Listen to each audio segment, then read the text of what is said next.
మత్తయి సువార్త 26వ అధ్యాయం 75వ వచనాన్ని చదువుదాం.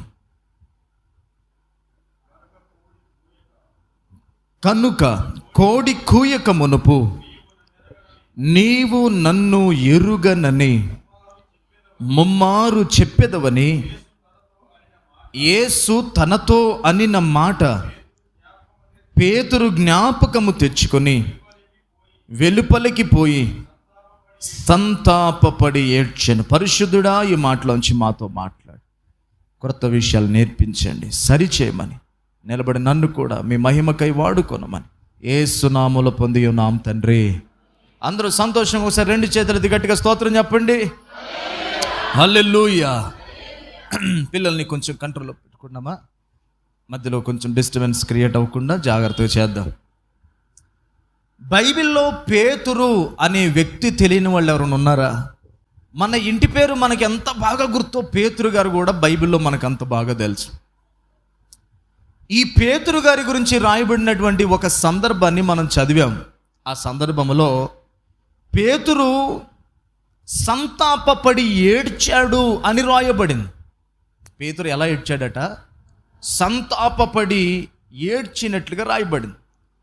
అసలు బైబిల్లో ఉన్న ఆ 12 మంది శిష్యుల్లో, యేసు ప్రభు ప్రక్కన ఉన్న 12 మంది శిష్యుల్లో పేతురంత ధైర్యం, పేతురంత స్పీడ్ ఎవరికన్నా ఉంటుందా? ఎవరికి లేదు. పేతురే చాలా యాక్టివ్ ఫెలో, చాలా కరేజియస్ మెన్ అన్నమాట, చాలా ధైర్యవంతుడు. అసలు సాధారణంగా మనం ఆలోచన చేసిన ఎక్కువ ఎమోషనల్ ఆడవాళ్ళు అవుతారా, మగవాళ్ళు అవుతారా? చూసారా, తొందరగా మీరే చెప్పారు. మగవాళ్ళు కూడా చెప్పలేదు. వాళ్ళు చెప్పకముందే వాళ్ళు చెప్తారేమో అని చెప్పేశారు మీరే ముందు. ఊరికినే సంతోషపడి ఊరికినే ఏడ్చేది ఎక్కువ స్త్రీలే. వాళ్ళ మనసును అలా పెట్టాడు దేవుడు. అందుకనే పురుషులతో అంటాడు, మీ భార్యలు బలహీనమైన ఘటం అని ఎంచి జ్ఞానంతో వారితో కాపురం చేయండి అన్నాడు. బలహీనమైన ఘటం, ఒక మట్టి కుండని మనం ఎలా డీల్ చేస్తామో నీ భార్యను కూడా అలా డీల్ చేయరు అబ్బాయి, లేకపోతే పగిలిపోద్ది ఈజీగా అన్నాడు. డ్వాక్రా లోన్ వచ్చినా సంతోషం తట్టుకోలేము, కట్టేటప్పుడు టెన్షను ఏడుపు కూడా తట్టుకోలేము. ఎవరైనా చనిపోయినా కానీ ఎక్కువ ఏడ్చేది మగోళ్ళ ఆడోళ్ళ? చూసారా, ఇన్ని అడుగుతున్నా మా మగోళ్ళు ఎంత ధైర్యంగా సైలెంట్గా ఎక్కువ ఏడ్చేది. ఎక్కడన్నా అమ్మ జరగండి జరగండి అన్న దాఖలాలు ఉన్నాయి, కానీ అయ్యా జరగండి అని ఆడోళ్ళు ఎప్పుడన్నా అడిగారా? మగవాళ్ళకు కూడా ఏడుపు వస్తుంది. కాకపోతే ఏంటంటే లోపల ఆ దుఃఖం అలా దిగమింగుకోగలిగిన కెపాసిటీ. మీరు ఎక్కువ అట్రాక్ట్ అయిపోతారు, ఎక్కువ దేవుడి స్పీడ్. అది ఏదైనా మగవాళ్ళు కూడా గొడవలకు అంత ఈజీగా పోన్లే అమ్మాయి పోన్లే పోదులే అంటారు, కానీ ఆడవాళ్ళు అట్లాగా కొంచెం స్పీడ్. గొడవలైనా, మాట్లాడాలన్నా, గిల్లుకొని రావాలన్నా, దేనికన్నా స్పీడ్ ఉంటారు. అంటే నేను స్త్రీల సహజ మనస్తత్వం చెప్తున్నాను, మిమ్మల్ని ఏమనట్లేదు. సో ఇప్పుడు స్త్రీలు పురుషుల్లోనే మగవాళ్ళు అంత ధైర్యంగా, అంత బ్రేవ్గా ఉండగలిగితే, ఈ మగవాళ్ళల్లో కూడా పేతురు గారి స్వభావం మరింత డిఫరెంట్ స్వభావం. దేనికైనా స్పీడ్ మనిషి. వెనక ముందు ఆలోచించడు. ముందు అసలు అది తర్వాత అడిగేసామా చెప్పేసామా, అడిగేసి చంపేసామా, ఏదైనా అంతే. ముందు మనం చేయాలంటే తర్వాత అనుకుంటాడు పేతురు. పేతురు లాంటి వాళ్ళు మందిరంలో ఇద్దరున్న చాలు పెద్ద పెద్ద కోటాలు పెట్టవచ్చు. హల్లెలూయా. ఎందుకంటే వాళ్ళు వెనక ముందు ఆలోచించుకోరు. ప్రభు ఒకసారి అలా సముద్ర తీరం నడుచుకుంటూ వెళ్ళిపోతూ ఉంటే ప్రభు పేతుర్ని పిలిచాడు. ఏమనంటే, పేతురు, నీవు నన్ను వెంబడించు, నేను నిన్ను మనుష్యులను పట్టు జాలరులుగా, I will make you the fishers of men, మనుషుల్ని పట్టు జాలరులుగా చేస్తాను, నన్ను వెంబడించనగానే పేతురు అప్పటికే వలను సముద్రములో వేశాడట. అప్పుడు దేవుడు పిలిచాడు. అంటే ఇప్పుడు వలబోయి ఎక్కడుంది? సముద్రములో ఉంది. అప్పుడు యేసయ్య పిలిచాడు. ఆ టైంలో కనుక మనల్ని పిలిస్తే మనం ఏమంటామో తెలుసా? ప్రభువా, వల ఇప్పుడే నీళ్ళల్లో వేసాను, ఆ వలని బయటకు లాగి అందులో పడ్డ చేపలు కొన్ని ఇంట్లో పులుసు పెట్టమని ఇచ్చి, కొన్ని మార్కెట్లో వేసి, అప్పుడు వస్తలే నువ్వు ముందు బా అనేవాళ్ళమేమో మనం. అయితే పేతురు అదేం లేదు, దెబ్బకి వల గిల అందులో ఎన్ని చేపలు పడ్డాయి, ఎన్ని రొయ్యలు పడ్డాయి అనవసరం, వదిలిపెట్టి వేసేయమంటే వెళ్ళిపోయాడు. Praise the lord. ఇదే పేతురు ఒక రోజున యేసు ప్రభు మొహం పట్టుకుని అడగటం అంటారు చూసారా, అలా అడిగాడు యేసయ్యని. ఏమని? ప్రభువా, మేము సమస్తమును విడిచి నిన్ను వెంబడించాం, మాకేం దొరుకుతుంది చెప్పు అన్నాడు. ఆ క్వశ్చన్ ఎవరిని అడిగాడు? యేసు ప్రభునే. డేర్ అండ్ డాష్ అనమాట. మిగతా వాళ్ళంతా సైలెంట్గా ఉన్నారు, ఉండొచ్చు కదా, ఉండడు, అడుగుతాడు ముందంతే. నేను అడుగుతా ఆగండి అంటారు కదా కొంతమంది, అట్లా స్పీడ్గా అన్నీ విడిచిపెట్టి నిన్ను మా కుటుంబాలని జీవనోపాధిని. ఒక మాట చెప్పాలంటే అసలు పేతురు గారి వృత్తి చేపలు పట్టే వృత్తి. ఆ వలన అక్కడ విడిచిపెట్టేశాడంటే ఏం విడిచిపెట్టాడో తెలుసా? తన జీవన ఉపాధిని కూడా ప్రభు కోసం విడిచిపెట్టి ప్రభు వెంట పరుగులెత్తుకుని వచ్చేసాడు. గట్టిగా స్తోత్రం చెల్లిద్దాం. అదే పేతురు ప్రభుని ఏమని అడిగాడు ఒకనొక టైంలో, మేము అన్నీ విడిచిపెట్టాం, మాకేం దొరుకుతుంది చెప్పంటే ప్రభు అన్నాడు కదా, మీరు అన్ని విడిచిపెట్టి నా కాడికి వచ్చారు కాబట్టి నేను మీకు ఇంకో చేపల చెరువు ఇప్పిత్తలే అన్నాడా? మనుష్య కుమారుడు తన మహిమ కలిగిన సింహాసనమునందు ఆయన ఆసీనుడై ఉండగా ప్రపంచ పునర్జన్మనందు మీరు కూడా 12 సింహాసనముల మీద కూర్చొని 12 గోత్రాల వరకు తీర్పు తీరుస్తారు, నన్ను నా ఎదుకు వచ్చినందుకు మీకు ఇదే కలగబోయే భాగ్యం అన్నాడు. పరలోకంలో సింహాసనంలో కూర్చొని మీరు తీర్పు తీరుస్తారన్నాడు. ఎంత గొప్ప భాగ్యం ప్రభుకి ఇచ్చాడు. ఇంకా ఈ పేతురు గురించి మనం స్టడీ చేస్తే ఒక మాట చదవండి, చూడండి ఒకసారి. మత్తయి సువార్త 14వ అధ్యాయం 28వ వచనం చదువుదా. పేతురు అంటున్నాడు, ప్రభువా నీవే అయితే నీళ్ల మీద నడిచి నీ యొద్దకు వచ్చుటకు నాకు సెలవిమ్మని ఆయనతో. నీళ్ల మీద నడవడానికి కూడా తొందరపడి స్పీడ్గా అడిగేసింది ఎవరు? మిగతా ఎవరు లేరా దోణెలో? అమ్మ అందరు వింటున్నారా? వెనక దోణెలో ఈ శిష్యులు ఉన్నారు. ఇంకా ఏసీ అన్నాడు, మీరు అద్దరికి పదండి నేను వస్తాను అన్నాడు. ఆయన కొండ దగ్గరికి అరణ్యానికి వెళ్ళి ప్రార్థన చేసుకొని సాయంత్రం పూట మళ్ళీ ఆయన అలా సముద్రం మీద నడుచుకుంటూ వెళ్తూ ఉంటే వీళ్ళు ఓడలో ఉన్నారు.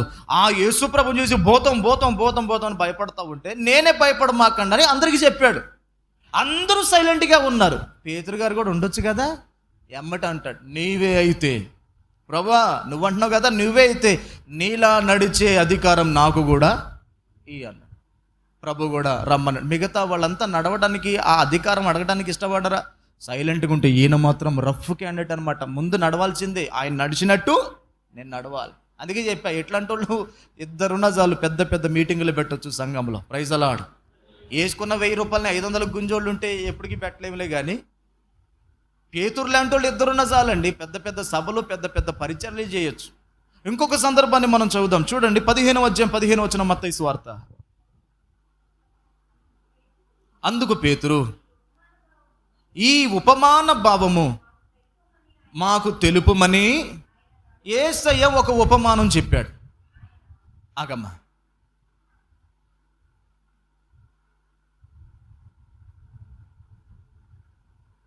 ఉపమానం చెప్తే అందరు విని సైలెంట్గా ఉన్నారు. కానీ ఇందులో ఎవరు సైలెంట్గా లేరు? పేతురు సైలెంట్గా లేడు. ఎమ్మటి యేసుప్రభు గాడికి వచ్చి, ప్రభువా దీని ఉపమాన భావం ఏంటో మాకు అందరి పక్షాన స్పీడ్ అన్నమాట.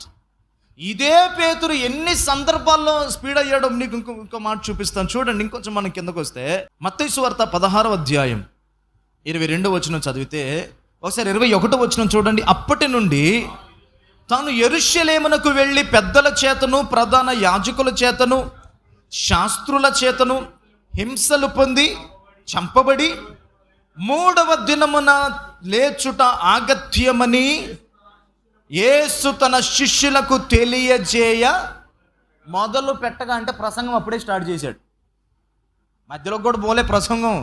ఏమని చెప్తున్నాడు ఆయన? ఇటు చూడండి ఒకసారి. యేసు ప్రభు తన వెంటున్న శిష్యుల్ని మొదటి నుంచి కూడా ట్రైనప్ చేస్తూ వచ్చాడు. ఆయన ప్రారంభం నుండి కూడా ఆయన మధ్య మధ్యలో వాళ్ళని ఆ ముగింపుకు సిద్ధపరుస్తూ వస్తున్నాడు. ఏమని? ఇదిగో మనం యెరూషలేము వెళుతున్నాం, అక్కడ యేసయ్య నన్ను పట్టుకుంటారు, అక్కడ అనేక మంది శాస్త్రులు ప్రధాన యాజకులు పట్టుకుంటారు, నన్ను హింసలు పెడతారు, చంపేస్తారు, నేను చంపబడి 3వ దినమున తిరిగి లేస్తాను అని ఫస్ట్లో చెప్పాడు. చెప్పగానే ప్రభు మాకు అర్థం కాలేదు ప్రభు అంటే, మీకు ఇప్పుడే అన్నీ అర్థం కాకపోవడం మంచిదిలే పాండి అన్నాడు. ప్రైజ్ అలాడ్. ఎందుకంటే మీకు ఇప్పుడే అన్నీ అర్థమైతే ఇప్పుడే నన్ను విడిచిపెడతారు, మీరు ఇంకా నడవలసింది చాలా ఉంది అని చెప్పి చెప్పనట్టుగానే చాలా చెప్పాడు యేసయ్య. ఆయన బహిరంగంగా చేసిన బోధనలో కూడా కొన్ని అర్థం కాకుండా చెప్పాడు. వాళ్ళు సీక్రెట్గా యేసు ప్రభు దగ్గరికి వచ్చి, ప్రభు ఎందుకు చెప్పావు, అవి మాకేం అర్థం కాలేదంటే, అక్కడ వినే వాళ్ళందరిలో కొంతమందికి అర్థం కాకూడదని అలాగే చెప్పాను అన్నాడు. ఎందుకంటే అన్నీ అందరికీ అర్థం అవ్వకూడదు. ప్రైజ్ అలాడ్. అందుకే మర్మయుక్తంగా చెప్పాను అన్నాడు ఆయన. మళ్ళీ అలాగా కొంచెం ముందుకు వెళ్ళిపోయాక మళ్ళీ చెప్పాడు, మనం యెరూషలేముకి వెళ్తాం, అక్కడ ప్రధాన యాజకుల చేత శాస్త్రుల చేత పట్టబడతాడు మనుష్య కుమారుడు, హింసలు పెడతారు, చంపేస్తారు, 3వ దినమున తిరిగి అని చెప్పగానే మళ్ళీ అర్థం అవ్వలేదు. అలా చెబుతూ మళ్ళీ ఒక సందర్భంలో అదే ప్రసంగం చేస్తూ ఉంటే 22లో వెంటనే పేతురు 12 మంది సైలెంట్గా ఉన్నారు. పేతురు కూడా ఉండొచ్చు కదా. పేతురు లేచాడు. వెంటనే ఆయన చెయ్యి పట్టుకొని, ప్రభువా అది నీకు దూరమగునుగాక. అదంటే ఏంటి మీరు చెప్పండి? సిలువ శ్రమలు, సిలువ మరణం నీకు దూరమగునుగాక అనగానే అది నీకెన్నడూ కలుగదని ఆయన్ని గద్దింపసాగెను. అయితే ఆయన పేతురు వైపు తిరిగి, సాతానా నా వెనక్కి పొమ్ము, నీవు నాకు అభ్యంతర కారణమై ఉన్నావు. నీవు మనుష్యుల సంగతులనే తలంచుచున్నావు కానీ దేవుని సంగతులను తలంపకయున్నావని పేతురుతో చెప్పిన. యేసయ్యతో తిట్లు తిన్నాయని కూడా ఎవరు? ఏమని తిన్నాడమ్మా తిట్లు? సైతానాన్ని తిట్టిండి పేతురు పట్టుకుని. యేసయ్య తిట్లు తింటంలో ముందే ఉన్నాడు, సముద్రం మీద నడవటంలో ముందే ఉన్నాడు, నిన్ను విడిచిపెట్టి అన్ని విడిచిపెట్టి నీ కాడికి వచ్చాం, ఏం జరుగుతుందని అడగటంలో ముందే ఉన్నాడు, వెంబడించడంలో ముందే ఉన్నాడు. యేసు ప్రభు పేతురు, యోహాను, యాకోబులను తీసుకొని కొండెక్కాడు. ప్రార్థన చేస్తూ ఉంటే యేసు ప్రభు ఆయన రూపాంతరం పొంది, ఆయన వస్త్రాలు ఆయన మొత్తం వెలుగుమయమై నిండిపోగానే పరలోకం నుండి కూడా 2 దిగి వచ్చారు. అందులో ఒక ఆయన మోషే, ఒక ఆయన ఏలియా. వీరిద్దరు దిగి వస్తుంటే ఈ సంగతి అంతా, ఈ సీన్ అంతా ఎవరు చూశారు? ఈ 3 శిష్యులు చూశారు. 2 యోహాను, యాకోబులు సైలెంట్గా ఉన్నారు. పేతురు కూడా ఉండొచ్చుగా. వెంటనే లేచి, ప్రభువా మనం ఇక్కడ ఉండటం మంచిది, ఇక్కడ నీకొకటి, మోషేకొకటి, ఏలియాకొకటి పర్ణశాలలు కడదాం, మనం కొండ మీదనే ఉందాం, ఏడే బాగుందని పేతురు అన్నాడు. వెంటనే ప్రభు తండ్రి పరలోకం నుంచి అన్నాడు కదా, ఈయన నా ప్రియ కుమారుడు, ఈయనందు నేను ఆనందించుచున్నాను, మీరు ఆయన స్వరం వినండి, ఆయన మాట వినండి. అంటే పేతురు సొంత మాట కాదు అక్కడ నెరవేరాల్సింది, యేసయ్య చెప్పే మాట పేతురు వినాలని తండ్రి గద్దించాడు. Praise the lord. ప్రతి దాంట్లో కూడా నీకు పర్ణశాలలు కట్టేస్తాను అన్నాడు కొండ మీదనే. ఎప్పుడైతే నీకు ఆ మరణం దూరం మగును కాకంటే, సైతాన పో, నీవు నాకు అభ్యంతర కారణంగా. ఎప్పుడన్నా మన చుట్టాలని ఎన్నో విషయాల వాళ్ళు మన అడిగేస్తారు. ఏనాడన్నా తిట్టాం మనం వాళ్ళని. ఇంకా పైపెచ్చు మా చుట్టాలు ఒప్పుకోవట్లేదండి. పేతురుని పట్టుకొని, సైతాన నువ్వు నాకు అడ్డంగా ఉన్నావు, పక్కకి వెళ్ళిపో, నువ్వు మనుష్యుల సంగతులు పట్టించుకుంటున్నావు కానీ దేవుని సంగతులు పట్టించుకోవట్లేదు అంటే. ఇప్పుడు ఏంటి సైతాను ప్లాన్? 5,000 మందికి ఆయన భోజనం పెట్టాడు ఒక సందర్భంలో. 5,000 మందితో ఎన్నిసార్లు ఉన్నట్టు రాయబడింది అంటే, అదే సందర్భం ఎన్నోసార్లు రాయబడింది కానీ ఎన్నిసార్లు ఆయన వాళ్ళకి భోజనం పెట్టాడు? ఒకసారే. ఆయన వెంట జనసమూహములు వెళ్ళినట్టుగా ఉంది. ఆయన ఎంతో మందితో ఆయన కలిసినట్లుగా ఆ సినగోగుల్లో అంటే సమాజ మందిరాల్లో బోధించినట్లుంది. కానీ ఆయన ఎక్కువ మందితో తక్కువ ఉన్నాడు, తక్కువ మందితో ఎక్కువ సమయం ఉన్నాడు. మనం ఏం చేస్తాం? తక్కువ మందితో తక్కువ ఉంటాం, ఎక్కువ మందితో ఎక్కువ ఉంటాం. He spent much time with less people. He spent more time with a big crowd. పెద్ద జనాలతో, ఎక్కువ జన సమూహంతో ఎక్కువ సమయం ఉన్నాడు. ఇప్పుడు 5,000 మందితో తక్కువ ఉన్నాడు, 12 మందితో ఎక్కువ ఉన్నాడు. ఈ 12 మందిలో కూడా ఎవరితో ఎక్కువ ఉన్నాడు? ఫిలిప్పు, బర్తలోమై, తోమా, ఆంద్రేయ, యూదా, వీళ్ళంతతో తక్కువ. పేతురు, యోహాను, యాకోబులతో ఎక్కువ సమయం గడిపాడు ఆయన. ఇందులో మెయిన్ క్యాండిడేట్ ఎవరు తెలుసా? పేతురే. అంటే పేతురుకి తన హృదయం ఏంటో చూపించాలని ఆశపడ్డాడు ఆయన. ఒక్కొక్క సందర్భంలో పేతురుతో కూడా అంటాడు, పేతురు నీవు బండవు, నీ మీద నా సంఘమును కడతాను, పాతాళలోక ద్వారములు దాని ఎదుట నిల్లవనేరవు అన్నాడు. హల్లెలూయా. ఇలాంటి పేతురు ఏడ్చాడు అనేదే ఇప్పుడు మన టాపిక్. ఎంత అనుభవాలు కలిగి ఉన్నాడు, విడిచిపెట్టేశాడు. ప్రశ్నించడానికైనా, నడవడానికైనా, పర్ణశాలలు కడతామని దేనికైనా వెనకాడనంత ధైర్యవంతుడైన పేతురు ఏడవలసిన సందర్భం ఎందుకు వచ్చింది? పేతురు సందర్భాన్ని మరొకటి మనం చూస్తే ఇప్పుడు చదవద్దు కానీ యోహాను సువార్త 6వ అధ్యాయంలో తర్వాత చదువుకొని మీరు రాసుకొని, యేసు ప్రభు ఒక బోధ చేశాడు. ఏమని? నా శరీరం తిని నా రక్తము త్రాగువాడే నిత్య జీవం గలవాడు, నేను అంత్య దినమున వాణ్ణి లేపుతాను అని బోధ చేశాడు. వెంటనే ఆ బోధ విన్న వారిలో అనేక మంది, అరే ఇది కఠినమైన మాట, దీన్ని ఎవడు చేయగలడు అని అప్పటి నుంచి ఆయనను ఫాలో అవ్వకుండా వెనక్కి వెళ్ళిపోయారట. ఆ మాట చదవండి ఒకసారి. యోహాను సువార్త 6వ అధ్యాయం 60వ వచనం చదవండి. ఆయన శిష్యులలో అనేకులు ఈ మాట విని, ఇది కఠినమైన మాట, ఇది ఎవడు వినగలడని చెప్పుకొని 66 చదవండి. అప్పటి నుండి ఆయన శిష్యులలో అనేకులు వెనక తీసి మరి ఎన్నడూను ఆయనను వెంబడింపలేదు. కాబట్టి యేసు మీరు కూడా వెళ్ళాలనుకుంటున్నారా అని 12 మందిని అడిగితే 11 మంది సైలెంట్గా ఉన్నారు. కానీ 28వ వచనంలో సీమోను పేతురు లేచాడు, ప్రభువా ఎవని యొద్దకు వెళ్ళుదుము, నీవే నిత్య జీవపు మాటలు గలవాడు. గట్టిగా చప్పలు కొట్టి దేవుని స్తుతిద్దాం.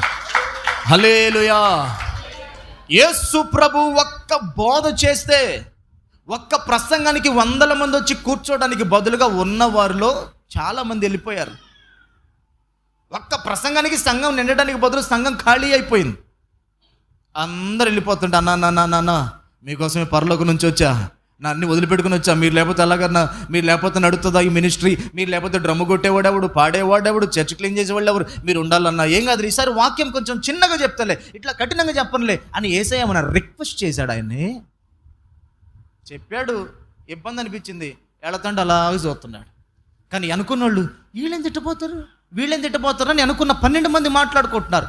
అప్పుడు ఆ విషయం యేసు ప్రభు గుర్తించి అడిగాడు, మీరు కూడా వెళ్ళాలనుకుంటున్నారా అని అడిగాడు. ఫిలిప్పు, బర్తలోమై, తోమా, ఆంద్రేయ, యూదా అందరూ సైలెంట్గా ఉంటే పేతురు గారు లేచాడు, అట్టాడు, ప్రభువా నీవే నిత్య జీవపు మాటలు గలవాడా, నిన్ను విడిచిపెట్టి ఎక్కడికి వెళ్తాం ప్రభువా. ముందు తిట్టించుకుంది ఎవరు? ఏమని తిట్టించుకున్నాడు? అదే నోటితో సైతానాన్ని తిట్టించుకున్నాడు. ఇప్పుడు అదే నోట్లోంచి వచ్చే ప్రతి మాట ఏమని ఒప్పుకున్నాడు? అది నిత్య జీవానికి నడిపించే మాటలు. Praise the lord. ఇంతటి గొప్ప సాక్ష్యం కలిగిన పేతురు ఎందుకు ఏడ్చాడు అనేది మన ప్రశ్న. సాధారణమైన మనుషుడేం కాదు కదా, అన్నిటికీ ఎమోషనల్ అయిపోయేవాడు కాదు కదా. గెత్సెమనే తోటలో కూడా ఆయన్ని పట్టుకోవడానికి వస్తే అప్పుడు గెత్సెమనే తోట కూడా ఈ ముగ్గురిని తీసుకెళ్ళాడు. ఎవరెవరిని? పేతుర్ని, యోహాన్ని, యాకోబుని తీసుకుపోయాడు. మీరు ఇక్కడుండి ప్రార్థించండి, శోధనలోకి వెళ్ళిపోకుండా మెలకుగుండి ప్రార్థించండి అని చెప్పి ఆయన అంత దూరం వెళ్ళి ప్రార్థన చేస్తున్నాడు. వచ్చేసరికి గురకబెట్టి నిద్రపోతున్న వాళ్ళు ఎవరున్నాడు? పేతురు గారు ఉన్నారు. సరే అటో ఇటో 2 సార్లు వచ్చి ప్రభు లేపినా మళ్ళీ నిద్రపోయాడు. 3వసారి అబ్బాయికి అయిపోయిందిలే, మీరు నేనేమో హోల్ నైట్ ప్రేయర్ చేస్తుంటే మీరేమో స్లీప్ నైట్ ప్రేయర్ చేస్తున్నారు, వదిలేకి మనకి అయిపోయిందిలే, టైం ఆ గడియ వచ్చేసింది అని ఎప్పుడైతే వాళ్ళని లేపాడో అటు నుంచి కత్తులు గుదియలు పట్టుకొని యేసు ప్రభుని తీసుకుపోవడానికి రానే వస్తున్నారు. వచ్చేసరికి ఎప్పుడైతే యేసు ప్రభువుని పట్టుకోబోయి ఆయన్ని ఒక దొంగగా అరెస్ట్ చేయబోయేసరికి పేతురు వరలోని కత్తి తీసి ఎమ్మటే ప్రధాన యాజకుని దాసుని చెవిని తెగ నరికిండు. అంటే ఆయన ఫీలింగ్ ఏంటంటే, పేతురు ఫీలింగ్ ఏంటంటే, ఏదైతే అయింది తర్వాత చూసుకుందాం. పేతురు స్వభావం అది, నా ప్రభు మీదకి వస్తారా మీరు అని ఎక్కడేసి ఉంటాడు. వాళ్ళకి టెంకాయ ఉంటుంది, ఇప్పుడున్న పిల్లగాళ్ళ హెయిర్ స్టైల్ ఉన్నట్టు ఉంటుంది. అప్పుడు హెల్మెట్ ఈడంతా జుట్టుని మధ్యలో ఏం ఉండదు కదా, అట్లా టెంక మీద అయ్యంగానే అది జారి చెవు మీదకి వచ్చేసి. అంటే పేతురు ఏమనుకున్నాడంటే, ఇది ఫైనల్ మూమెంట్లోకి వచ్చేసాం. ప్రభు సముద్రాలు గద్దించాడు, చచ్చిన వారిని లేపాడు, రోగుల్ని స్వస్థపరిచాడు, దయ్యాలు అస్సలు యేసయ్య అంటేనే దడేలైపోతుంది. ఇక ఫైనల్ మూమెంట్, ఇది క్లైమాక్స్కి వచ్చేసింది ఫైటు. ఇప్పుడు యేసయ్య ఆయన ఒక్కసారి ఒళ్ళు జులిపి అందరినీ దడదల్లాడుతాడు. ముందు నేను చెవి నరికి ప్రారంభిద్దాం, రేపు పెద్ద అక్షరాలతో నా పేరు పేపర్లో పడుతుంది అనుకున్నాడు పేతురు. ప్రభు ఏమన్నాడు మరి? పేతురు, కత్తి పట్టినోడు కత్తితోనే పోతాడు, నువ్వెందుకు నన్ను తొందరపడుతున్నావు అని చెవులు అతికిచ్చి అన్నాడు కదా. సంకెళ్ళకి చేతులు అప్పగించి లేఖనం నెరవేరడానికే ఇదంతా జరుగుతుందని ఎప్పుడైతే చేతులు ఇచ్చాడు, రే యేసు ప్రభు ఇప్పుడు మొత్తానికి దడేలు అనిపించి మొత్తాన్ని చంపి అస్సలు నా శిష్యులే గొప్ప అని నిరూపిస్తాడేమో అనుకుంటే ఆయన అప్పగించుకుంటున్నాడేంటి అని చూసి అందరూ పారిపోయారు. పారిపోయిన వారిలో పేతురు కూడా ఉన్నాడు. పారిపోవడానికి ముందు చెప్పిన డైలాగ్ ఏంటో తెలుసా? ఆ డైలాగ్ చదివితే మనకి ఎందుకు ఏడ్చాడు అర్థమవుతుంది. చదవండి ఒకసారి మత్తయి సువార్త 26వ అధ్యాయంలోనే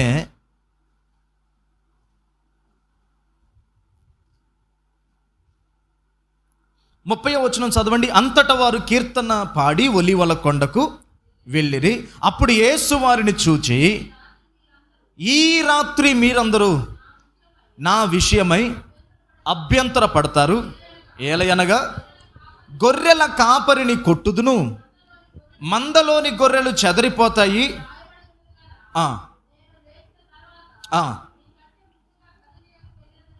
వెళ్ళేదను అనెను. ఈ మాట చెప్పినప్పుడు అందరూ సైలెంట్గా ఉంటే మళ్ళీ పేతురు లేచాడు. పేతురు ఏమంటున్నాడు? నీ విషయమై అందరూ అభ్యంతర పడినా నేను ఎప్పుడునూ అభ్యంతర పడనని ఆయనతో చెప్పగా, యేసు అతన్ని చూచి, ఈ రాత్రి కోడి కూయక మునిపే నీవు నన్ను ఎరుగనని ముమ్మారు చెప్తావని నీతో నిశ్చయముగా చెప్పుచున్నాను అనెను. పేతురు యేసయ్యను చూచి, నేను నీతో కూడా చావవలసి వచ్చిన నిన్ను ఎరుగనని చెప్పాను. హల్లెలూయా. పేతురు ఏం డైలాగులు వాడిండబ్బా. ప్రభు అన్నాడు కదా, ఇండైరెక్ట్గానే వాళ్ళని సిద్ధపాటు చేస్తున్నాడు. ఏమనంటే, ఇగో బాయ్, మనం ఫైనల్ మూమెంట్కి వచ్చాం. ఈ రాత్రి మీరందరూ నా విషయమై అభ్యంతర పడతారు. ఎందుకంటే ఆల్రెడీ ప్రవచనం రాస్తుంది కదా, గొర్రెల కాపరి కొట్టబడితే గొర్రెలన్నీ చెదిరిపోతాయని రాస్తుంది. గొర్రెల కాపరిని నేనే, మీరందరూ గొర్రెల్లాగా చెదిరిపోతారు, నన్ను విడిచిపెట్టి వెళ్ళిపోతారని ఇండైరెక్ట్గా ప్రభు చెప్పాడు. వెంటనే పేతురు అన్నాడు కదా, ప్రభువా, వీళ్ళందరూ నిన్ను విడిచిపెట్టినా నేను మాత్రం, అందరు ఈ మాట చెప్పండి, వీళ్ళందరూ నిన్ను విడిచిపెట్టినా నేను మాత్రం నిన్ను విడువను, చావాల్సి వస్తే చస్తాను. ఇప్పుడు పేతురు మాట్లాడిన మాటలు ఏమన్నా తప్పు ఉందమ్మా? మీరు చెప్పండి. పేతురు మాట్లాడిన మాటలు అసలు ఏ తప్పు లేదు. ఏమన్నాడు? వీళ్ళందరూ నిన్ను విడిచిపెట్టినా నేను విడిచిపెట్టను ప్రభా, కావాలంటే నీతో చెరసాలకు వస్తా, చావటానికి రెడీ, నీ తలకాయ తీసేటప్పుడు నా తలకాయ అడ్డేస్తా అన్నట్టుగా మాట్లాడాడు. వెంటనే ప్రభు అన్నాడు, సూపర్ నాన్న, వీళ్ళంతా వస్తుంది, నువ్వు ఒక్కడే సూపర్, సంఘ పెద్దవి దొరికినావు, అసలు నీలంటోడు దొరకటం నా జీవిత భాగ్యం, ధన్యం అన్నాడా? అసలు నువ్వేనా పేతురు అని ఏమన్నా మొహంలోకి చూశాడా? ప్రభు వెంటనే ఏమన్నాడు తెలుసా? నువ్వు నన్ను ఎరగనని 3 సార్లు అబద్ధం చెప్తావు పేతురు, వెంటనే కోడి కూస్తుంది. దీన్ని ఇండైరెక్ట్గా చెప్పాడు ఆయన. కోడి కూయక మునిపే నువ్వు నన్ను ఎరగవని 3 సార్లు అబద్ధం ఆడతావు అన్నాడు. కానీ పేతురికి ఎలగలేదు, అన్ని ఎలుగుతాయి కానీ ఇది ఎలగలేదు. ఆ మాట చెప్పినా కూడా అంటాడు, చావాల్సి వస్తే నీతో సత్తా కానీ నేను మాత్రం నేను విడిచిపెట్టను ప్రభు. అక్కడ పేతురు, మనం ఈ మాట చదువుతుంటే మనకు అనిపిస్తుంది, అబ్బా శిష్యులందరిలో పేతురు ఎంత గొప్ప శిష్యుడు, అందరు విడిచిపెట్టినా నేను ఉంటాను అంటున్నాడు. చూసారా ఎంత గొప్ప ప్రేమ యేసయ్య అంటే అనిపిస్తుంది. కానీ మనకి ప్రభు పేతురు హృదయాన్ని గుర్తించాడు. ఏమని? వీళ్ళందరూ విడిచిపెట్టిన నేను విడిచిపెట్టనన్నది నిజంగా ప్రేమతో త్యాగంతో చెప్పలేదు. ఇక్కడున్న ఈ 11 మంది శిష్యులందరికంటే నేను గ్రేట్ అని చెప్పుకున్నాడు. అక్కడ అర్థమవుతుందా మీకు? అతిశయంతో మాట్లాడాడు. వీళ్ళందరూ వస్తదే, వీళ్ళందరూ తిని నీ పక్కన తిరిగి ద్రాక్షరసం తాగి రొట్టెలు తిని చేపలు తిని తిరిగి తిరిగి తిరిగి వచ్చారు. ఇప్పుడు వీళ్ళందరూ పోయేవాళ్ళే, నేను ఒక్కడే అనే అతిశయం, ఆ గర్వం, వీళ్ళున్నా లేకపోతే నేను ఉంటాను ప్రభు, వీళ్ళందరూ వస్తుందే, అసలు వీళ్ళ వల్ల ఏమవుతుంది, పెద్ద ఎక్స్పెక్టేషన్స్ పెట్టుకోమాక వీళ్ళ మీద, నేనే అనండి ఒకసారి అందరూ. అంత స్పీడ్గా అన్నాడు పేతురు కూడా, నేనే నిలబడేది నీకోసం, వీళ్ళందరూ వస్తుందే. ఆ అతిశయం దేవుడు గుర్తించి, నువ్వు నన్ను ఎరగనని 3 సార్లు అబద్ధం ఆడతావు పేతురు అని ప్రభు పేతుర్ని గద్దించాడు. ఇక్కడ ఒక మాట, ఇదే మనసుని ఇప్పుడు సంఘంలోనికి మనం ఇన్వాల్వ్ చేసి కనుక ఆలోచన చేస్తే ఒకసారి మనకి చెడ్డ స్వభావం ఉంటుంది. ఏంటంటే, ఈ సంఘంలో నేను పాడితేనే మిగతా వాళ్ళంతా ఫిలిప్పు వేస్టే, బర్తలోమై వేస్టే, ఆంధ్రయ్య వేస్టే, తోమా వేస్టే, యూదా వేస్టే, నేను ఒక్కడనే బెస్ట్. నేను పాడుతూనేనండి సంఘంలో, నేను చేస్తేనే పరిచయం, వీళ్ళందరూ వస్తుందే, రేపు శ్రమల కాలం వస్తే వీళ్ళందరూ పోయేవాళ్ళే నిలబడేది. ఇది పేతురు అతిశయం, పేతురు గర్వ హృదయం. పేతురు అందరిలో కూడా ఒకనొక రోజున శిష్యులందరిలో కూడా ఒక గొడవలేసిందట. ఏమని? ప్రభువా, పరలోకములో ఎవడు గొప్పవాడు అనే గొడవలేసి ప్రభు దగ్గరికి వచ్చారు. ఇప్పుడు పరలోకములో ఎవడు గొప్పవాడు అనే క్వశ్చన్ బాగుంది, కానీ వీళ్ళు అడగడం కారణం ఏంటో తెలుసా? పరలోకములో కూడా వీళ్ళల్లో ఎవరికి వాళ్ళు గొప్పవాళ్ళుగా ఉండాలని ఫీలింగ్లో ఉన్నారు. అప్పుడు ప్రభు అన్నాడు, ఏ లేదు నాన్న, మీరు గొప్పవాళ్ళుగా ఉండాలంటే మెడలో దండేసుకొని, నెత్తిన బ్యాడ్జి పెట్టుకొని, కాళ్ళకి బూట్లు వేసుకుని తిరగండి అన్నాడా? మీలో ఎవడు గొప్పవాడై ఉండాలనుకుంటున్నాడో వాడు మీకు మొదట పరిచారకుడై ఉండాలి. ఆ తర్వాత వాడు గొప్పవాడిగా ఎంచబడతాడు. ముందు ఇస్తరాగం తీసేవాడిగా ఉండాలి, తినేవాడిగా ఉండొద్దు, ముందు పరిచయం చేసేవాడిగా ఉండండి, అప్పుడు వాడు పరలోకంలో గొప్పవాడు అవుతాడా. హల్లెలూయా. పేతురు అతిశయం, నేనే అనే అతిశయం పేతురులో ఉంది. వీళ్ళందరూ వస్తుందే ప్రభా, ఇక వీళ్ళందరూ వస్తుంది, దాసయ్య గారు వస్తాడే, జానీ గారు వస్తాడే, ఎలేజరయ్య గారు వస్తాడే, వాళ్ళు వస్తాడు, వీళ్ళు వస్తాడులే, అగా ఆంతోని వస్తాడు, అందరూ వస్తాడులే, నేను ఒక్కడే అనే ఫీలింగ్ కొంతమంది సేవకుల్లో కూడా ఉంటుంది. వీళ్ళు పాడితే ఏముండదు, నేను పాడితేనే.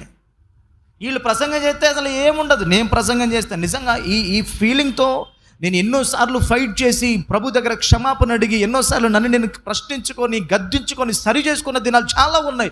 ఎందుకంటే మనం కూడా ఒకసారి ఒక వర్తమానం చెప్పినప్పుడు, ఒక ఆరాధన నడిపించినప్పుడు, ఒక పరిచర్యలో భాగవేదన చేసినప్పుడు ఈ అతిశయం మనలోకి జ్వరబడుతుంది. ఏమనంటే నేను ఈరోజు చెప్పబట్టే ఎంత బాగుంది వాక్యం అని అతిశయం మనలోకి జ్వరబడుతుంది. వెంటనే నేను ప్రభు యొద్ద తగ్గించుకోను. లేదు ప్రభు, సమస్త మహిమ నీకే. హల్లెలూయా. ఈరోజు నేను ఇక్కడ కూర్చున్న వారిలో ఎవరిలో ఇలాంటి ఫీలింగ్ ఉందో ఆలోచన చేయండి ఒకసారి. మేమిస్తేనే కానుక, వీళ్ళందరూ ఇచ్చే కానుకలు ఎటు పనికిరావయ్య గారికి, నేను ఇస్తేనే. ఒక ఆయన ఉన్నాడు భక్తిపరుడు. ఆయన ఏం చేస్తాడో తెలుసా? ఎవరింట్లోనన్నా ప్రార్థనప్పుడు ఇంట్లో వాళ్ళకి కానుక పెట్టడానికి ఒక 100-150 లేవు అనుకోండి, అంటే ఆ రోజుల్లో. లేకపోతే ఈయనేం చేస్తాడంటే జేబులోంచి తీసి, అమ్మా ఇక అయ్యగారికి పెట్టండి అని 100 ఇస్తాడు. వాళ్ళు ఏం చేస్తారంటే, అయ్యో పెద్ద ఆయన కొంచెం ఉన్న మనకు ఒక 100 ఇచ్చాడు కదా అని చెప్పేసి వాళ్ళు అయ్యగారికి పెడతారు. అయ్యగారు తీసుకుని, అయ్యగారికి ఏం తెలిసి ఈ మర్మం, వాళ్ళు ఇచ్చారనుకుంటాడు, తీసుకుని వెళ్ళిపోతాడు.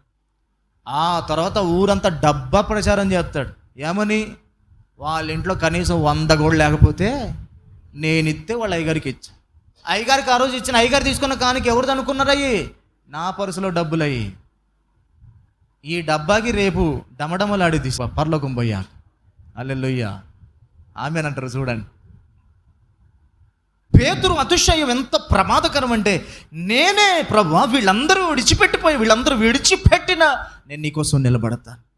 ఇదిగో ఇది మేము ఇవ్వబట్టే, ఇది మేం చేయబట్టే, దీనికి మేం పునాదులు వేయబట్టే, దీన్ని మేము సహకరించబట్టే. ఒకటి గుర్తుపెట్టుకోండి, ఈరోజు మన స్థితి మంచిగా ఉందని కూడా ఎదుటోడు ఎప్పుడు వేలు పెట్టి చూపించకూడదు.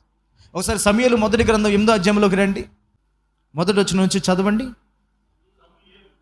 సమూయేలు వృద్ధుడైనప్పుడు తన కుమారులను ఇశ్రాయేలీయుల మీద న్యాయాధిపతిగా నియమించెను. అతని పెద్ద కొడుకు పేరు యోవేలు, రెండవ కొడుకు పేరు అబీయా. వీరు బెయేర్షెబాలో న్యాయాధిపతులుగా ఉండిరి. అతని కుమారులు, సమూయేలు కుమారులు అతని ప్రవర్తనను అనుసరింపక ధనాపేక్షులై లంచము పుచ్చుకొని న్యాయమును త్రిప్పివేయగా. ఇక్కడ ఆగుదా.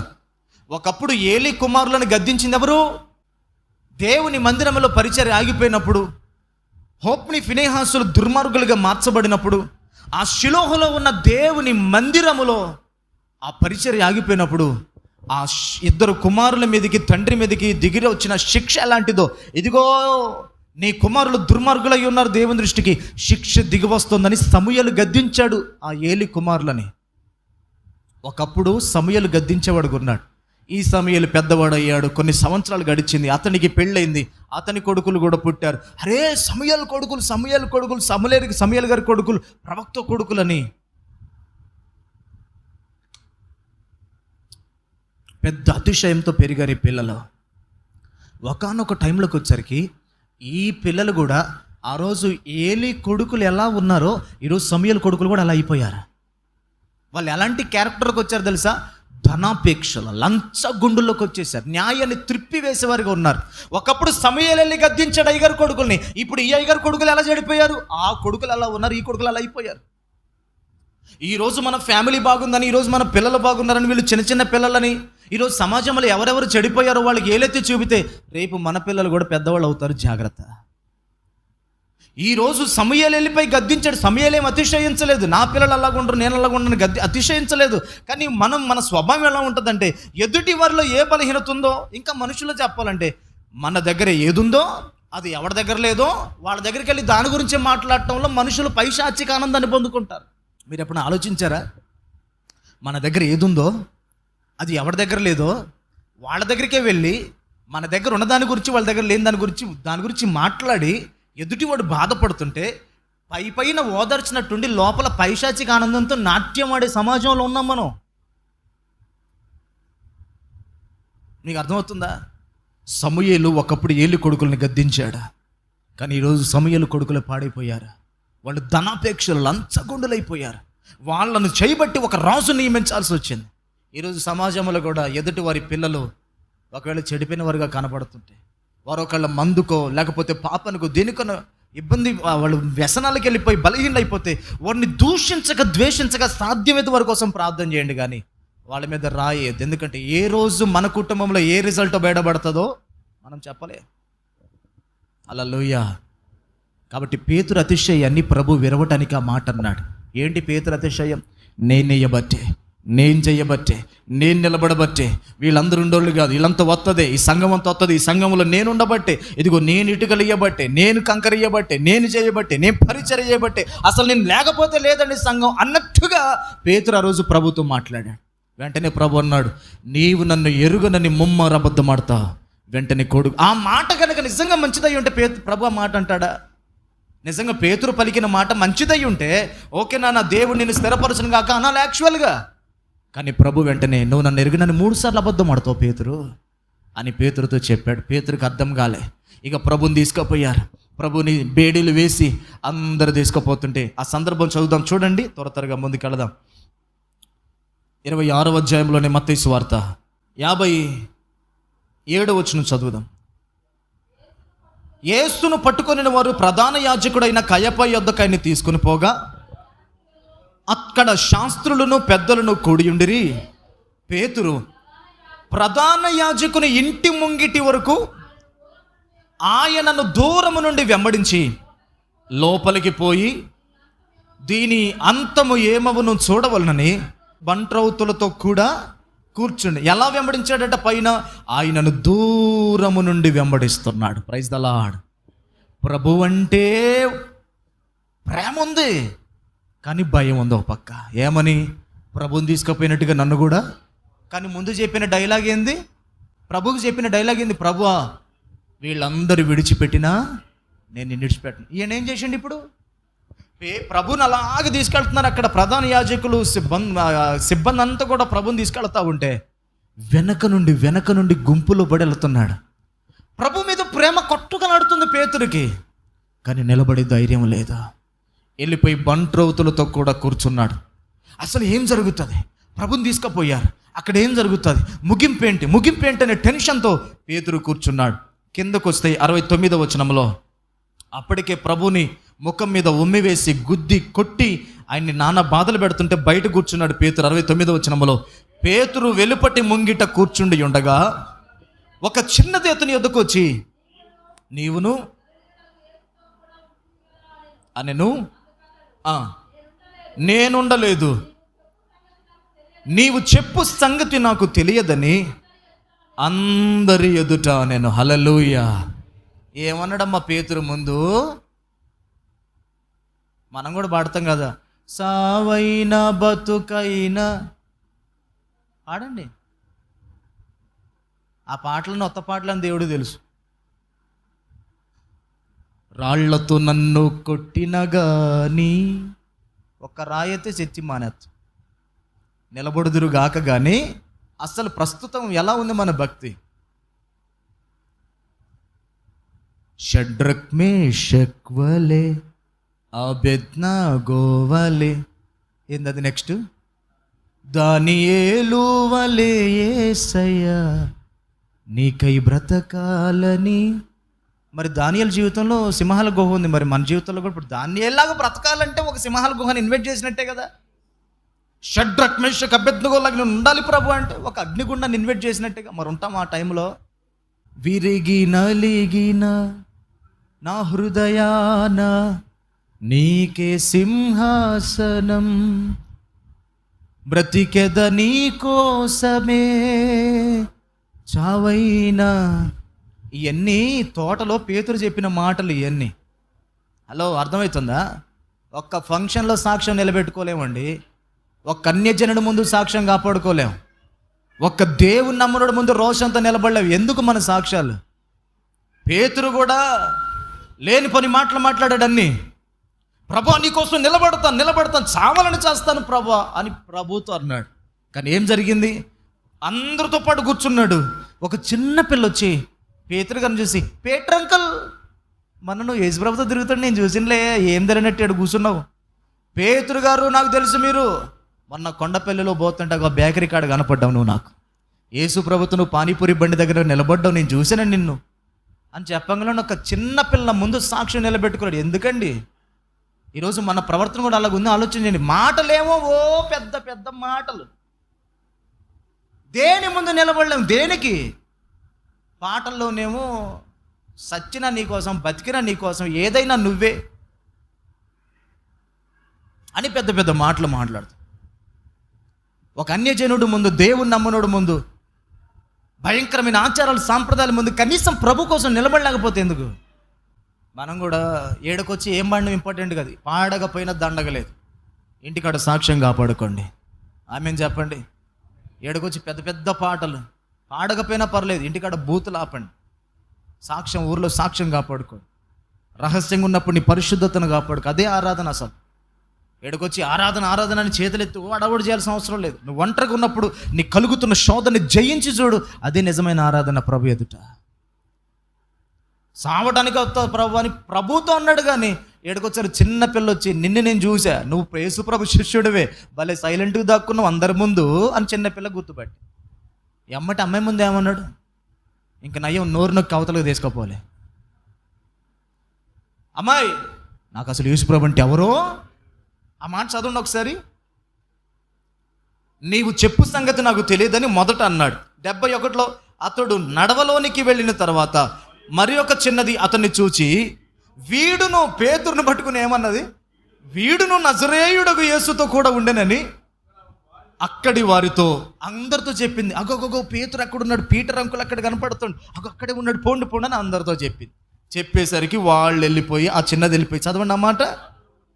అతడు ఒట్టు పెట్టుకొని, నేను అక్కడ ఆయనతో ఉండలేదు, ఆ మనుష్యుణ్ణి ఏమంటున్నాడు? అప్పటిదాకా ఏమన్నాడు? ప్రభు నీవైతే నడిచే అధికారం నాకు ఇచ్చాయి, ప్రభు అన్ని విడిచిపెట్టి నీ కోసం వచ్చాం, మాకేం దొరుకుతుంది, ప్రభు మనం ఇక్కడ ఉందాం, పర్ణశాలలు కడదాం, ప్రతిదానికి ప్రభువా ప్రభువా ప్రభువా ప్రభు అని పిలిచాడు. ఇప్పుడు దొరికే కాడికి వచ్చరికి ఏమంటాడు? ఆ మనుష్యుడు. సాక్ష్యం ఏం మారిపోయిందండి. ఏడకొచ్చినప్పుడు సాక్ష్యం బాగానే ఉంటుంది, తెల్లని బట్టలు, దైవికంగా కనపడతాం. లోకములో ఏదన్నా ఫంక్షన్ వచ్చినప్పుడు, అన్యజనుల ముందు సాక్ష్యం కాపాడుకోవాల్సినప్పుడు ఏడకొచ్చి ప్రభు అంటాం, అక్కడికి వెళ్ళి మనుషుడు అంటాం. ఏముంది మనకి పేతురికి వ్యత్యాసం? ప్రభుతో ఉన్నప్పుడేం ప్రభు ఎంత రెస్పెక్ట్ ఇచ్చాడు. ఓ లార్డ్ అని పలికాడు. చిన్న పిల్ల చెప్పేసరికి అందరూ వచ్చి, పేతురు బయటకు వచ్చాయి, నువ్వు యేసు ప్రభుతో ఉన్నవాడివే. అందరు బారిపోయి దొరకలే, కానీ ఈయన మాత్రం పాపం ప్రేమ ఉంది కానీ నిలబెట్టుకోలేకపోతాడు, ధైర్యం సరిపోవట్లే. విట్రా అనగలనే నేనుండలేదు, ఆయనతో నేను. లాస్ట్ నైట్ చెప్పిన టెస్ట్ మనీ ఏంటి? అమ్మగారికి అయ్యగారికి వందనాలు, ప్రభుతో సావాలంటే చేస్తా, ఈ చిన్న సాక్ష్యం దేవుడు. ఇది నిన్న రాత్రి శుద్ధీకరణ కూటంలో చెప్పిన సాక్ష్యం. ఇవాళ బల్లరాధనకు వచ్చేసరికి, బల్లరాధన కూడా కాదు, ఆ టైంలో నా రాత్రే జరిగిన సందర్భం ఇది. పేతురు దగ్గరికి వచ్చి అడిగేసరికి, ఆ మనుష్యుని నేను ఎరుగను. ఏడకొచ్చి నువ్వు ప్రభు అని చెప్పకపోయినా పర్వాలేదు, బయట ఉన్నప్పుడు ఆయన ప్రభుని ప్రభుగా నువ్వు గణపరచగలగాలి. హల్లెలూయా. ఏడకొచ్చి ప్రభు నువ్వే నాకు ఆది అంతం, అన్ని నువ్వే నువ్వు లేదు, నేను బతకలేదు, సత్త ప్రభు. ఏడకొచ్చి ప్రభుని పిలవకపోయినా దండగలేదండి. నేను చాలా హృదయంలో వేదనతో మాట్లాడుతున్నాను. ఎడకొచ్చి ప్రభువా నువ్వు గొప్పవాడి ప్రభువా, ప్రార్థన చెప్పాను పర్లేదు, ఏం చెప్పాను పర్లేదు, సైలెంట్గా వచ్చి కూర్చున్న దండగలేదు. ఎవరు లేనప్పుడేం ప్రభు అని పిలిచాడు, దొరికే టైంకి వచ్చేసరికి ప్రభు అనట్లే. ఆ ప్రభుతో నేను ఉండలేదంటే దొరుకుతాడు మళ్ళీ. ఇప్పుడు అందుకే ఏమన్నాడు? ఆ మనుషుడితో నేను ఉండలేదు, ప్రభువుని మనిషితో మాట్లాడాడు. ఒక సహజమైన మనిషిగా ఎంచి తప్పించుకోవాలనుకున్నాడు. ఈడకొచ్చినప్పుడు ఎంత భక్తి చేస్తాం, ఎంత దైవికంగా ఉంటాం, ఎన్ని నమ్మకాలు చెప్తాం, దేవుడికి ఎన్ని ప్రమాణాలు చేస్తాం, ఎన్ని తీర్మానం తీసుకుంటాం, ఇవన్నీ కూడా చెత్త కుండీలు వేసినట్టు అయిపోతున్నాయి బయటికి వెళ్ళిపోయేసరికి. ఇక్కడ తీసుకున్న నిర్ణయాలు, స్థిరమైన ఆలోచనలు, పెద్ద పెద్ద మాటలు, ఇవన్నీ బయటికి వెళ్ళిపోయేసరికి చెత్త కుండీలో మడిచేస్తున్నాం మనం. ఒక అన్యజనుడి ముందు సాక్ష్యం నిలబెట్టుకోలేకపోయావు, ఓ చిన్నపిల్ల ముందు సాక్ష్యం కాపాడుకోలేకపోయావు. ఇంకేంటి పేతురు? నీలా ఎవడన్నా సముద్రం మీద నడిచాడా? నీలా ఎవడన్నా దేవుని మహిమను చూశాడా? నీలా ఎవరైనా దేవునితో నడిచారా? ఇంతటి సాక్ష్యం కలిగిన వాడవే, ఇంత అనుబంధం కలిగిన వాడవే, దేవుని హృదయం ఏంటో తెలిసిన పేతురు, ఆ మనుషుడు ఎవడో నాకు తెలియదండి అని అబద్ధం ఆడేశాడు. ఏడకొచ్చి ఎన్ని పాటలు పాడినా భర్త ముందు సాక్ష్యం కాపాడుకోలేవు, ఒక అన్యజనుడి ముందు సాక్ష్యం కాపాడుకోలేవు, ఊర్లో ఉన్న పెద్దల ముందు సాక్ష్యం కాపాడుకోలేవు. మా ఇంట్లో ఇది వద్దు, మేము చెయ్యం అని ఎందుకు చెప్పలేకపోతున్నాం? ఆ టైం వచ్చేసరికి పేతురులాగా ఎందుకు రాజీ పడతాం? దేవుని కోసం నిలబడొద్దా? రోషంతో బ్రతకొద్దా? ఆయన కోసం అగ్ని కణవలాగా మండొద్దా? ఎవడేమనుకున్నా ప్రభు నాకు కావాలనే కదా ప్రభు కోసం వచ్చాం, సచ్చిన బ్రతికిన ప్రభునే కదా పాటలు పాడతాం. మరి ప్రభు కొరకే వెళుతున్నాం, ప్రభు కొరకు నడుస్తున్నాం. ఎవరి ముందైనా తెగించి వద్దనుకొని ప్రభు కోసం నిలబడలేకపోతున్నాం ఎందుకు అనేదే ప్రశ్న. ఇక్కడికి వచ్చి పెద్ద పెద్ద డైలాగులు, బయటకు వెళ్ళిపోతే ఒక చిన్న ఊరు పెద్ద ముందు సాక్ష్యం కాపాడు, కుల పెద్ద ముందు సాక్ష్యం కాపాడు. ఎందుకు బ్రతుకులు? టైం వచ్చినప్పుడు రోషంతో నిలబడి ప్రభుని గణపరచొద్దా? పేతురు నా గుంపులో చూసి పేతురు బయటకు వచ్చాయంటే, అవునండి నేను ఆయన శిష్యుణ్ణి, చంపితే చంపండి నన్ను కూడా, ఆయన కోసం అని నడిచిపెట్టి వచ్చేసాను, నా పిల్లల్ని వదిలిపెట్టాను, నా కుటుంబాన్ని వదిలిపెట్టాను, నా జీవనోపాధిని వదిలిపెట్టాను, నా ప్రాణమే ఇచ్చేస్తానని నిన్న రాత్రి చెప్పేశాను, చంపితే నన్ను కూడా చంపండి అని ముందుకు వచ్చి నిలబడితే పరలోకంలో ఇంకెంత ఘనత ఉంటుంది పేతురుకి? పెద్ద పెద్ద ప్రసంగాలు, పెద్ద పెద్ద పాటలు, పెద్ద పెద్ద మాటలు. ఎందుకు సాక్ష్యం కాపాడుకోలేకపోయినప్పుడు? ఎవరు అనుజనుడు వచ్చి ఇది చెయ్యాలి అంటే ఎందుకు లోపడదు? నేను చెయ్యం, మేము ఇంతే, దేవుడిని నమ్మే, ఉండండి, పోతే పోండి. ఎందుకు అనలేకపోతున్నాం మనం?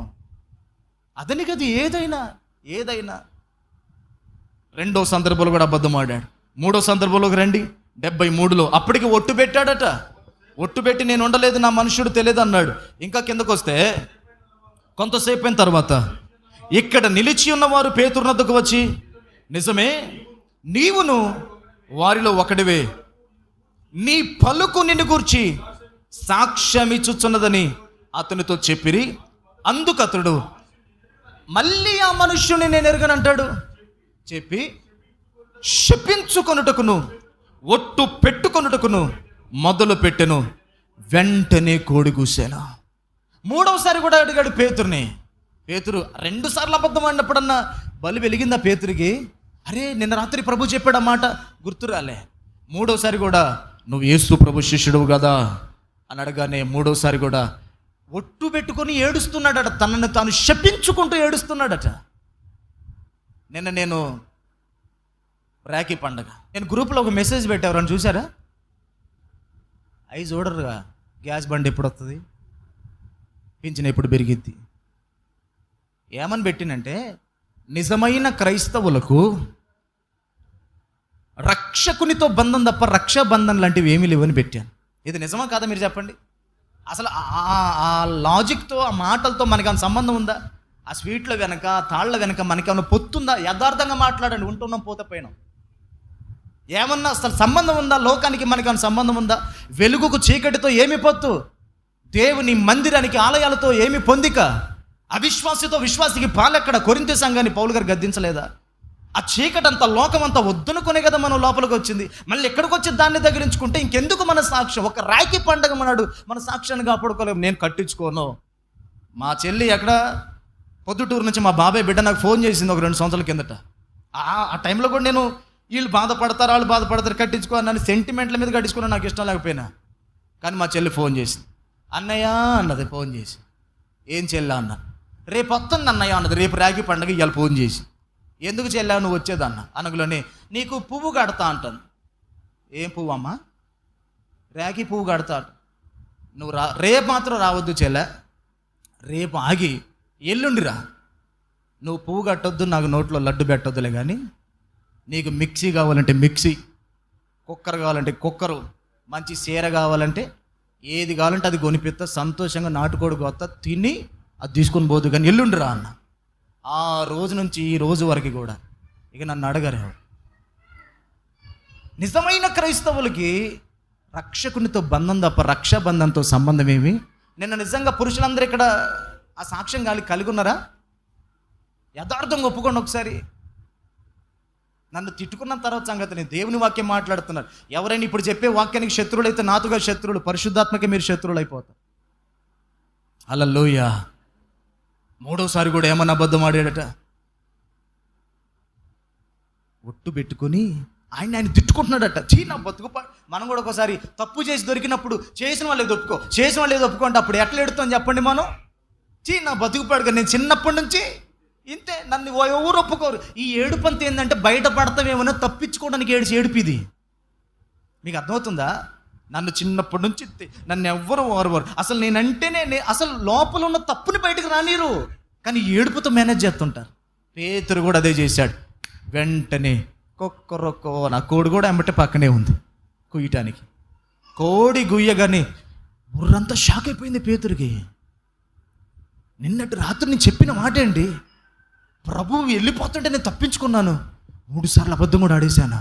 వాళ్ళ మధ్యలోంచి లేచి బయటికి వెళ్ళిపోయి ఒకడుగా కూర్చొని ఏడుచి సంతాపపడి దుఃఖపడి, ప్రభువా నిన్ను విడిచిపెట్టుట ఎలా ప్రభువా, నీ కొరకు నేను ఎన్ని ఆ మాటలు పలికాను, నీతో నడిచాను, నీతో తిన్నాను, నీ మహిమను చూశాను, నీ కొరకు నేను బ్రతికాను ప్రభువా, కానీ నీ కోసం నా సాక్ష్యం కాపాడకపోయినని బయటికి వెళ్ళిపోయి ఒక్కడిగా కూర్చొని దుఃఖపడి సంతాపపడి ఏడ్చాడు. ఈరోజు వర్తమానం ఏంటో తెలుసా? పేతురు అతిశయాన్ని దేవుడు అణిచివేశాడు. గట్టిగా స్తోత్రం చెల్లిద్దాం. ఏమిటయ్యా పేతురు నీ అతిశయం అంటే? అందరికంటే నేను గొప్ప, ఈ ఊర్లో ఉన్న వాళ్ళందరికంటే నేనే పరిశుద్ధుణ్ణి, నా పిల్లలే పరిశుద్ధులు, నా జీవితం గొప్పది, నా శాలరీ గొప్పది, నా బండి గొప్పది, నా ప్లాట్ గొప్పది, నా ఉద్యోగం గొప్ప, నేనే గొప్ప, నా స్టేటస్ గొప్ప, మిగతా వాళ్ళంతా నాకంటే చిన్నోళ్ళే, మిగతా వాళ్ళంతా నాకంటే బలహీనులే, మిగతా వాళ్ళంతా నాకంటే పలసదనమే, ఎవరికంటే కూడా నేను తక్కువని కాదు. ఈ అతిశయం పేతురులో ఉంది. పేతురు అతిశయాన్ని దేవుడు పక్కన లేకపోయినా విరిచిపడేశాడు, చనిపోయామందా. పేతురు అతిశయాన్ని దేవుడు విరిచివేశాడు. అందరిలో నువ్వు ఒకడివే, నువ్వేం గొప్పేం కాదు. హల్లెలూయా. నేను ఆ మధ్య ఫ్లైట్ ఎక్కి వెళ్తా ఉంటే రాత్రిపూట ఢిల్లీ నుంచి వస్తున్నాను. పగలు వెళ్ళేటప్పుడు నాకు అవపడలేదులే, కానీ నైట్ పూట కాబట్టి ఆ ఫ్లైట్ అలాగే లేచి ఒక స్థాయికి వెళ్ళిపోయేసరికి అక్కడి నుంచి పక్కకు చూస్తే అన్నీ కూడా ఏ ఏ ఇళ్లల్లో లైట్లు వేసి ఉంటాయో ఆ ఇళ్ళన్నీ కూడా అవపడుతున్నాయి అక్కడి నుంచి. నేను ఒక అద్భుతమైన మాట చెప్పనా? పరలోకం నుంచి ప్రభు కూడా మనల్ని చూస్తే, మన ఇల్లు దేవుని సాక్ష్యాన్ని నిలబెట్టుకుని ఇల్లు అయితే, అన్ని ఇల్లు రాజీ పడ్డ ఇళ్ళని చీకటిగా ప్రభు కనపడితే, ప్రభు కోసం రోషంతో నిలబడిన ఇల్లు వెలుగుగా కనపడుతుంది దేవునికి. పైనుంచి చూస్తే ఏ ఇంట్లో వెలుగుందో ఆ ఇల్లే కనపడ్డట్టుగా దేవుని కన్నులకు కూడా ఏ ఇల్లు దేవుని కోసం నిలబడుతుందో, ఏ కుటుంబం దేవుని కోసం నిలబడుతుందో, ఏ యవనస్తుడు ప్రభు కోసం నిలబడతారో వారు వెలుగు సంబంధులు కనుక వారు ప్రభుకి అందరి ఇళ్ళు ఆరిపోయి ఉండగా ఈ ఇల్లు ఒక్కటే వెలుతురుగా కనబడుతూ ఉంటుంది. Praise the lord.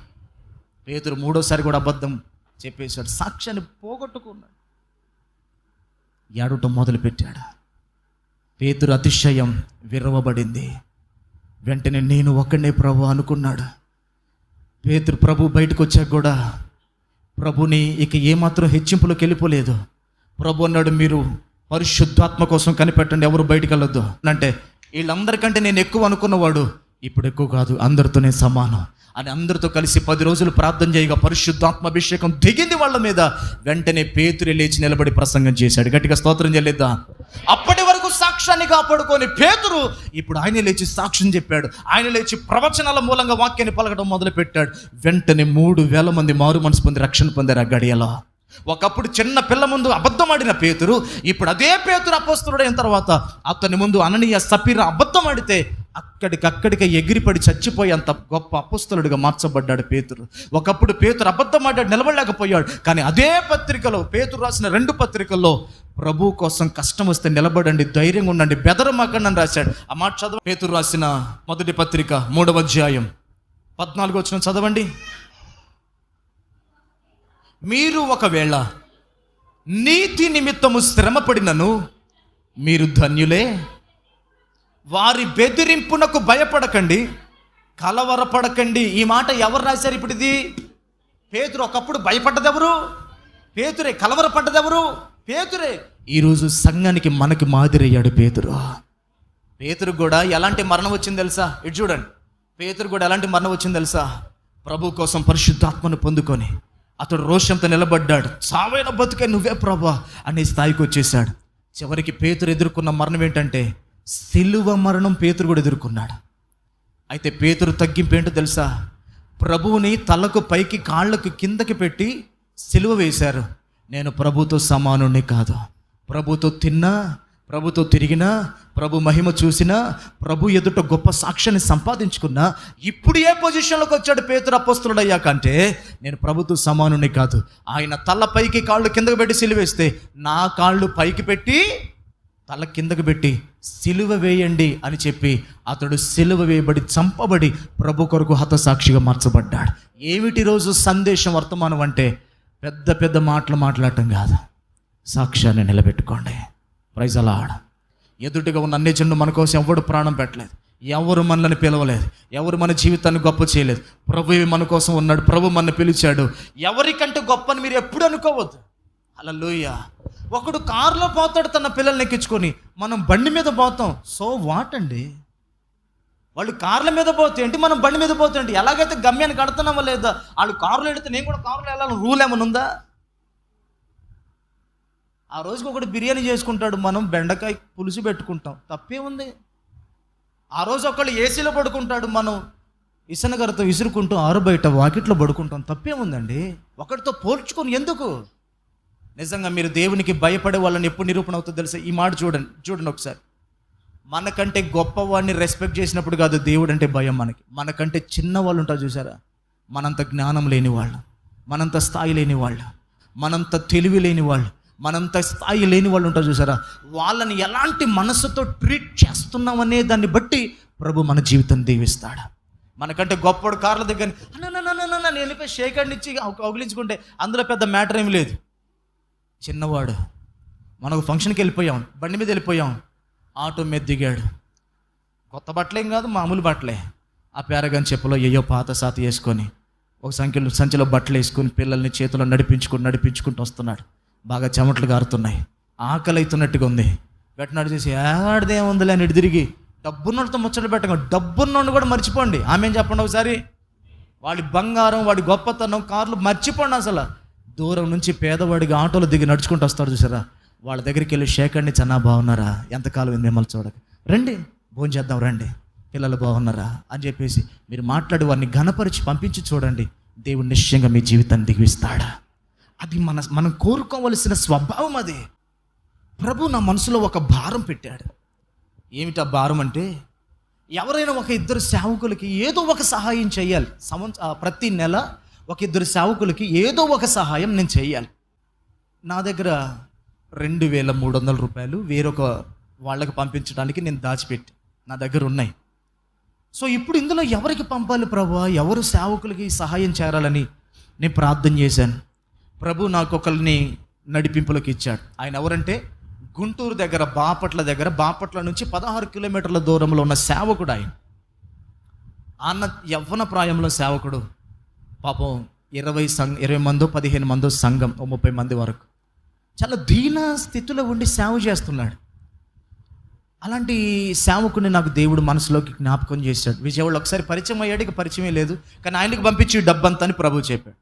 వెంటనే మోకాళ్ళు వేశాను, ఓకే ప్రభు అన్నకు పంపించేస్తాను అని చెప్పేసి. నేను ఆర్థికపరమైన లావాదేవీలు ఏమున్నా నా భార్యతో, అమ్మగారితో చెప్పుకొని నేను ఎవరికి పంపను. ఎవరికన్నా ఏదైనా అప్పు ఇవ్వాలన్నా, ఎవరి తరపున ఏదైనా చేయాలన్నా ఖచ్చితంగా ఆమెకి నేను ఫుల్ క్లారిటీలో ఉండి చేస్తాం. ఆమె కూడా ఎవరికన్నా ఇవ్వాలనుకున్నా, ఎవరికైనా ఏదైనా డబ్బు పంపించాలనుకున్నా నన్ను అడుగుతుంది, నేను ఓకే అంటాను, అండర్స్టాండింగ్లో చేస్తాం. అలాగా అమ్మగారితో మీ ఇద్దరం ఉన్నాం. ఒకసారి ఒంటరిగా పంచుకున్నాను, ఇలా మరి డబ్బు అన్నకు పంపిద్దాం అనుకుంటున్నాను, దేవుడు నాకు ప్రేరేపణ ఇచ్చాడు, ఏం చేద్దాం అన్నప్పుడు తప్పకుండా పంపించండి, అలాంటి సేవకులకి మనం సహకారంగా ఉండాలని ఆమె కూడా చాలా ప్రోత్సాహపరిచింది.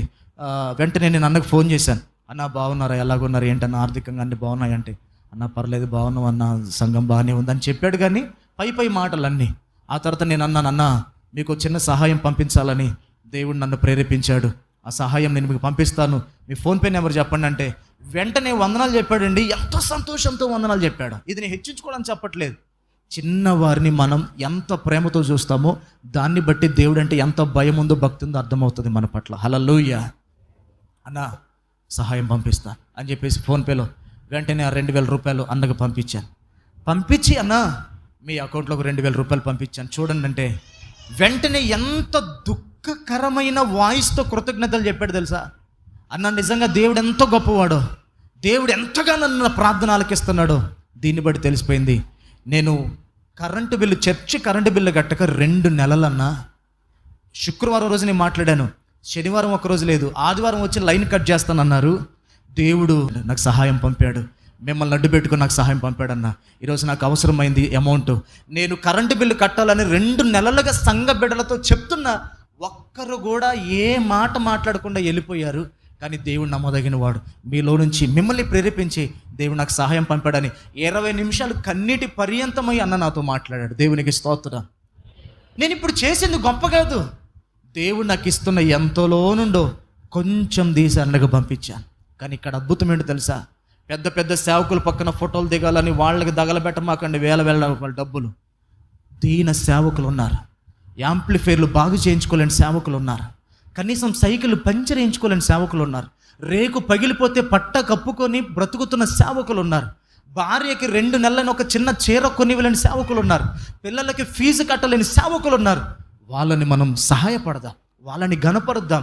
సేవకులు కూడా పెద్ద పెద్ద కార్లలో దిగిన వాళ్ళంటే నాకు ఇష్టం ఉండదు. ఎప్పుడు చిన్న వాళ్ళు వచ్చి కూర్చుంటారు చూసిన వాళ్ళ దగ్గరికి వెళ్ళి పలకరిస్తాను అన్న, రండి భోజనం చేద్దాం రండి. మరిద్దరం కలిసి చాలా రోజులైంది మాట్లాడక వాళ్ళ మధ్యలో కూర్చోవడం నేను ఎక్కువ ఇష్టపడతాను. ఎందుకంటే నా దేవుని మనస్తత్వం అదే.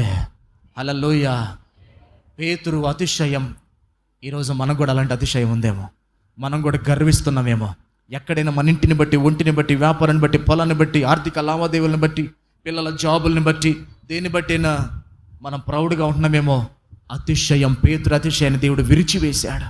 మనం కూడా ఎవరికంటే ఎక్కువ కాదు, ఎవరికంటే తక్కువ కాదు, సమానంగా దేవుని ప్రేమతో ముందుకు సాగుదాం.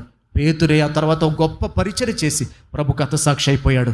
ఆ విధంగా మన జీవితాలు సరి చేసుకొని ముందుకు సాగుదాం. తలలో ఉంచి కళ్ళు మూసుకోండి, చిన్న ప్రార్థన చేద్దాం.